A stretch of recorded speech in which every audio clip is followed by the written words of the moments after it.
सीताराम दोस्तों, आपका फिर से स्वागत है मेरे YouTube चैनल राधे श्याम में। आज हम आपको श्री रामचरितमानस के अध्याय का अगला भाग सुनाते हैं। सुनाने से पहले मेरी आप सबसे विनती है कि आप सब मेरे चैनल को सब्सक्राइब, लाइक और शेयर करना ना भूलें। तो चलो आइए शुरू करते हैं। आज की हम राम कथा का पाठ प्रारंभ करते हैं। जय श्री राम। लता भवन ते प्रगट में भे ते ही अवसर दऊ भाई, निक्षे जन जुग विमल विधु विधु जलद पटल विलगाई। उसी समय दोनों भाई लता मंडप कुंज में से प्रकट हुए, मानो दो निर्मल चंद्रमा बादलों के पर्दे को हटाकर निकले हों। शोभा शिव सुभग दऊ वीरा, नील पीत जल लाभ जाब शरीरा। मोर पंख सिर सोहत नीके, गुच्छ बीच बीच कुसुम कली के। दोनों सुंदर भाई शोभा की सीमा है। उनके शरीर की आभा नीले और पीले कमल की सी है। सिर पर सुंदर मोर पंख सुशोभित है। उनके बीच बीच में फूलों की कलियों के गुच्छे लगे हैं। भाल तिलक श्रम बिंदु सुहाए, शरण सुबग भूषण छवि छाए। विकट भ्रकुटी कंच घुंघरारे, नव सरोज लोचन रत्नारे। माथे पर तिलक और पसीने की बूंदे शोभायमान है। कानों के सुंदर भूषणों की छवि छाई है। टेढ़ी भौवें और घुंघराले बाल हैं। नए लाल कमल के समान रत्नारे लाल नेत्र है। चारु चिबुक नासिका कपोला, हास विलास लेत मनु मोला। मुख छवि कही न जाई मोहि पाई, जो बिलो की बहु काम लजाई। ठोड़ी और नाक और गाल बड़े सुंदर हैं, और हंसी की शोभा मन को मोह लेने लिए लेती है। मुख की छवि तो मुझसे कही नहीं जा सकती, जिसे देखकर बहुत से कामदेव लज्जा जाते हैं। और मुनिमाल कुंभ कलगीवा, काम कलब कर भुजबल सीवा। सुमन समेत बाम कर दोना, सांवर कुंवर सखी सुठिलोना। वक्ष स्थल पर मणियों की माला है। शंख के सदृश से सुंदर गला है। कामदेव के हाथी के बच्चे की सूंड के समान उतार चढ़ाव वाली एक कोमल भुजा है, जो बल की सीमा है। जिसके बाएं हाथ में फूलों सहित दोना है। हे सखी, वह सांवरा कुंवर तो बहुत ही सलोना है। के हरि कटिपट पीत धर, सुषमाशील निधान। देखी भानुकुल भूषण ही, बिसरा संखी सखी न जा अपान। सिंह की सी पतली लचीली कमर वाले पीताम्बर धारण किए हुए शोभा और शील के भंडार सूर्य कुल के भूषण श्री रामचंद्र जी को देखकर सखिया अपने आप को भूल गई। धरी धीर जो एक आलिशयानी, सीतासन बोले गई पानी। बहुरी गोरी कर ध्यान करेहु, भूप किशोर देखी किन लेहु।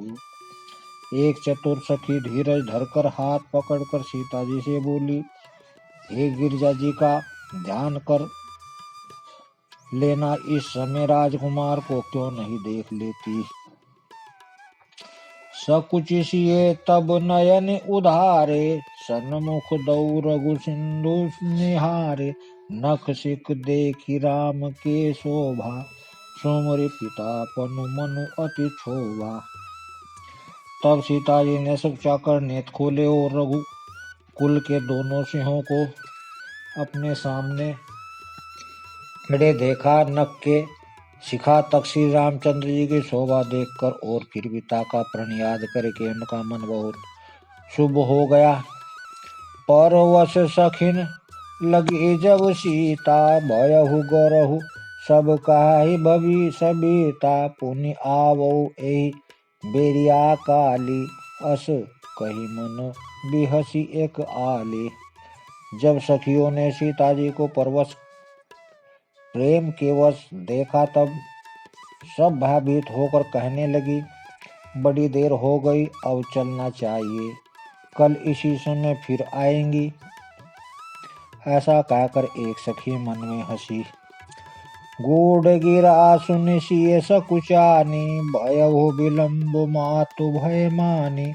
धरि बड़ी धीर राम उर आने, फिर अपनाऊ पितु बस जाने। सखी की यह रहस्य भरी वाणी सुनकर सीता जी सकुचा गई। देर हो गई जान उन्हें माता का भय लगा। बहुत धीरज धर कर वे रामचंद्र जी को हृदय में ले आई और उनका ध्यान करती हुई अपने को पिता की अधीन जानकर लौट चली। देखन निस्मृग बिहग तरु, फिरहि बहोरी बहोरी। निरखी निरखी रघुवीर छवि, बाढ़ई प्रीति न थोरी। मृग पक्षी और वृक्षों को देखने के बहाने सीता जी बार बार घूम जाती हैं और राम जी की छवि देख देख कर उनका प्रेम कम नहीं बढ़ रहा है, अर्थात बहुत ही बढ़ता जाता है। जान कठिन शिव चाप, विसुरती चली राखी उर श्यामल मूर्ति। प्रभु जब जात जान की जानी, सुख स्नेह शोभा गुण खानी। शिव जी के धनुष को कठोर जानकर में विसुरती मन में विलास करती हुई हृदय में श्री राम जी की सांवरी मूर्ति को रखकर चली। शिव जी के धनुष की कठोरता का स्मरण आने से उन्हें चिंता होती थी कि राजकुमार रघुनाथ जी उसे कैसे तोड़ेंगे। पिता के प्रण की स्मृति से उनके हृदय में शोभ था ही, इसलिए मन में विलास करने लगी। प्रेम वश ऐश्वर्य की स्मृति हो जाने से ही ऐसा हुआ। फिर भगवान के बल का स्मरण आते ही मैं हर्षित हो गई और सांवरी छवि को हृदय में धारण करके चली। प्रभु रामचंद्र जी ने जब सुख स्नेह शोभा और गुणों की खान श्री जानकी जी को जाती हुई जाना, परम प्रेम मैं मृदु मशिकीनी, चारु चित भीति लिखी लेनी। गई भवानी भवन बहोरी, बंद चरण बोले कर जोरी। तब प्रेम की कोमल स्याही बनाकर उसने स्वरूप को अपने सुंदर चित्ररूपी भीतरी पर चित्रित कर लिया। सीता जी पुनः भवानी के मंदिर में गई और उनके चरणों की वंदना करके हाथ जोड़कर बोली, जय जय गिरिजा राज किशोरी, जय महेश मुख चंद चकोरी। जय गज बदन सडानन माता, जगत जननी दामनी दुखिदाता।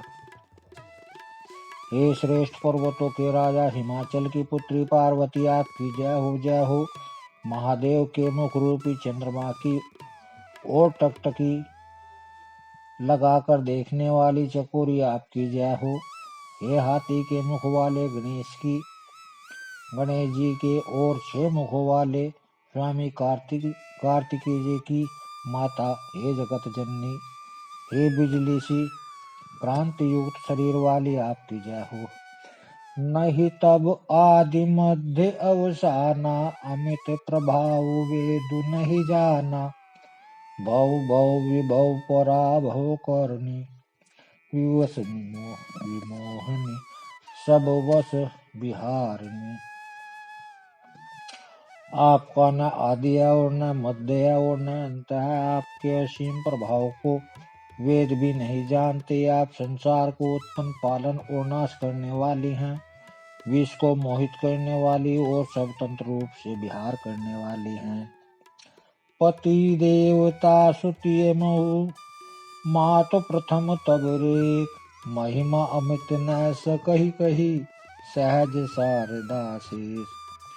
पति को इष्ट देव मानने वाली श्रेष्ठ नारियों में हे माता, आपकी प्रथम गणना है।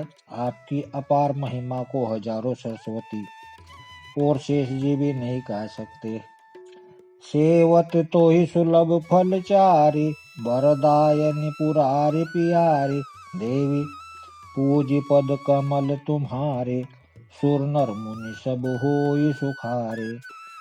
हे भक्तों को मुँह मांगा वर देने वाली है त्रिपुर के शत्रु शिव जी की प्रिय पत्नी, आपकी सेवा करने से चारों फल सुलभ हो जाते हैं। हे देवी, आपके चरण कमलों की पूजा करके देवता मनुष्य और मुनि सभी सुखी हो जाते हैं।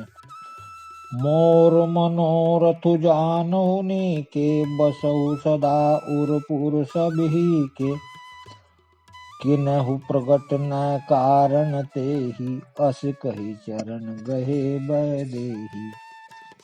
मेरे मनोरथ को आप भली भांति जानती हैं, क्योंकि आप सदा सबके हृदय रूपी नगरी में निवास करती हैं, इसी कारण मैंने उनको प्रकट नहीं किया। ऐसा कहकर जानकी ने उनके चरण पकड़ लिए। विनय प्रेम बस भई भवानी, सखी माल मूर्ति मुस्कानी, सादर सिए प्रसाद सिर धरहु, बोली गोरी हर्षु यह बरहु। गिरजा जी सीता जी के विनय और प्रेम के वश हो गई। उनके गले की माला खिसक पड़ी और मूर्ति मुस्कुराई। सीता जी ने आदरपूर्वक उस प्रसाद माला को सिर पर धारण किया। गौरी जी का हृदय हर्ष से भर गया और उन्हें बोली, सुनो सिय सत्य अशेष हमारी, पूजहि मन कामना तुम्हारी, नारद वचन सदा सुचि साचा, सो बरु मिलहि जाहि मनुराचा। हे सीता, हमारी सच्ची आशीष सुनो, तुम्हारी मन कामना पूरी होगी। नारद जी का वचन सदा पवित्र और संचय भ्रम आदि दोषों से रहित और सत्य है। जिसमें तुम्हारा मन अनुरक्त हो गया है वही वर तुमको मिलेगा। मनुजाहि राचे हो मिलई सो वरु, सहज सुंदर सामुरो, करुणा निधान सुजान शीलु, स्नेहु जानत रावरो। एहि भांति गोरी अशीष सुनि, सिय सहित ही हर्षि चली, तुलसी भवानी ही पूज पुनि पुनि, मुदित मन मंदिर चली। जिसमें तुम्हारा मन अनुरक्त हो गया है वही स्वभाव से ही सुंदर सांवला वर श्री रामचंद्र तुमको मिलेंगे। वह दया का खजाना और सुजान सर्वज्ञ है, तुम्हारे शील और स्नेह को जानता है। इस प्रकार गौरी जी का आशीर्वाद सुनकर जानकी जी समेत सब सखियां हृदय में हर्षित हुई। तुलसीदास जी कहते हैं, भवानी को बार बार पूज कर सीता जी प्रसन्न मन से राजमहल को लूट चली। जानी गौरी अनुकूल सिए, ये हर्षो न जाय कही, मंजुल मंगल मूल बाम, अंग फरकन लगे। गौरी जी को अनुकूल जानकर सीता जी के हृदय को जो हर्ष हुआ वह कहा नहीं जा सकता। सुंदर मंगलों के मूल उनके बाएं अंग फड़कने लगे। हृदय सराहत सिए लो नाये, गुर समीप गवने दो भाई, राम कहा सब कौशिक पाही, सरल स्वभाव छुवत छल नाही। हृदय में सीता जी के सौंदर्य की सराहना करते हुए दोनों भाई गुरु जी के पास गए। श्री रामचंद्र जी ने विश्वामित्र जी से सब कुछ कह दिया, क्योंकि उनका सरल स्वभाव है, छल तो उसे छूता भी नहीं है। सुमन पाए मुनि पूजा कीनी, पुनि आशीष दो भाईन दीनी, सुफल मनोरथ हो तुम्हारे, राम लखन सुनु भय सुखारे। फूल पाकर मुनि ने पूजा की, फिर दोनों भाइयों को आशीर्वाद दिया कि तुम्हारे मनोरथ सफल हों। यह सुनकर श्री राम लक्ष्मण सुखी हुए। करी भोजनु मुनिवर विज्ञानी, लगे कहन कछु कथा पुरानी, विगत दिवस गुरु आय सुपाई, संध्या करन चले दो भाई। श्रेष्ठ विज्ञानी मुनि विश्वामित्र जी भोजन करके कुछ प्राचीन कथा कहने लगे। इतने में दिन बीत गया और गुरु की आज्ञा पाकर दोनों भाई संध्या करने चले। प्राचिदिशि शशि उयऊ सुहावासी मुख सरीस देखू सुख पावा गौर विचारु के न मन माई सिए बदन सम हिम कर नाही। उधर पूर्व दिशा में सुंदर चंद्रमा उदय हुआ। श्री रामचंद्र जी ने उसे सीता जी के मुख के समान देखकर सुख पाया। फिर मन में विचार किया कि यह चंद्रमा सीता जी के मुख के समान नहीं है। जन्म सिंधु पुनि बंधु विपु दिन मलिन संकलंक सिए मुख समता पाव किमि चंदो बापूरो रंग। खारे समुद्र में तो इसका जन्म फिर उसी समुद्र से उत्पन्न होने के कारण विष इसका 22 दिन में यह मलिन शोभाहीन निस्तेज रहता है और कलंकी काले दाग से युक्त है। बेचारा गरीब चंद्रमा सीता जी के मुख की बराबरी कैसे पा सकता है।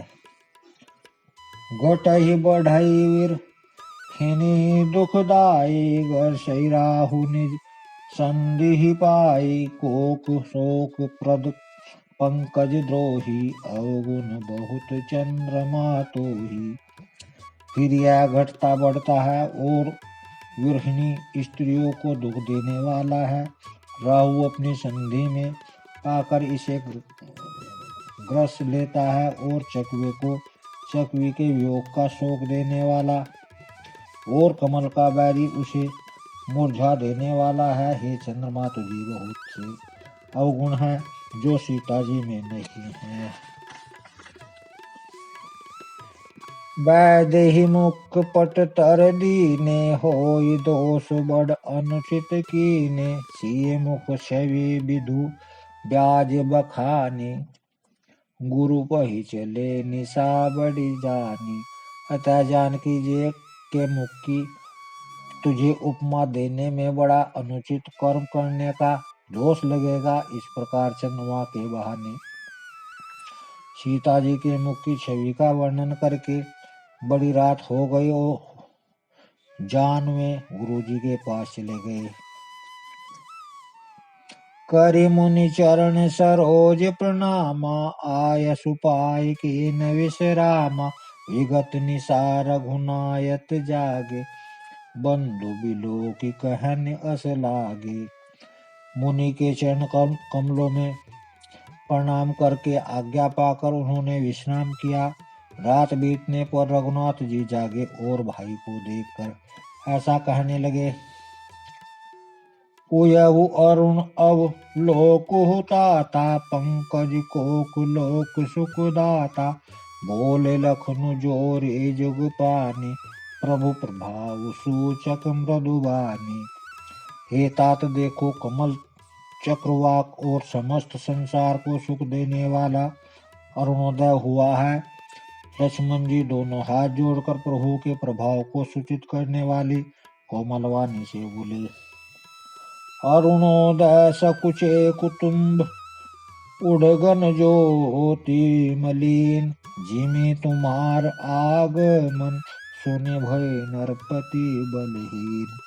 अरुणोदय होने से कुटुंब दिनी सकुचा गई और तारागणों का प्रकाश फीका पड़ गया। जिस प्रकार आपका आना सुनकर सब राजा बलहीन हो गए हैं। नृप सब नखत करही उजियारी तारी न सकही चाप तम भारी कमल कोक मधुकर खगनाना हर से सकल निशा अवसाना। सब राजा रूपी तारे उजाला मंद प्रकाश करते हैं पर मैं धनुष रूपी महान अंधकार को हटा नहीं सकती।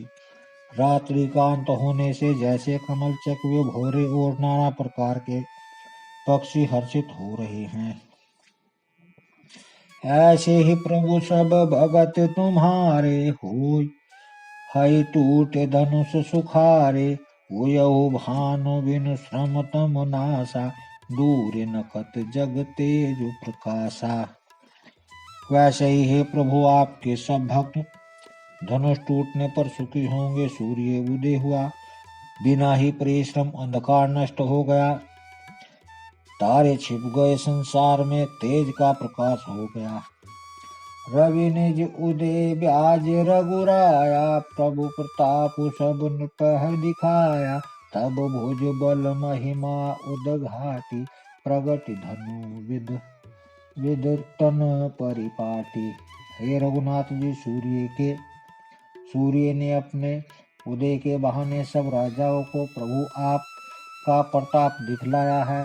आपकी भुजाओं के बल की महिमा को उद्घाटित करने, खोल कर दिखाने के लिए ही धनुष तोड़ने की यह पद्धति प्रकट हुई है। आज की राम कथा जो यहीं समाप्त करते हैं, कल प्रारंभ करेंगे। जय श्री राम। अगर आपको मेरी वीडियो अच्छी लगी तो बेल आइकन दबाना ना भूलें, ताकि आपको मेरे आने वाली वीडियोस का नोटिफिकेशन मिलता रहे। धन्यवाद। जय श्री राम।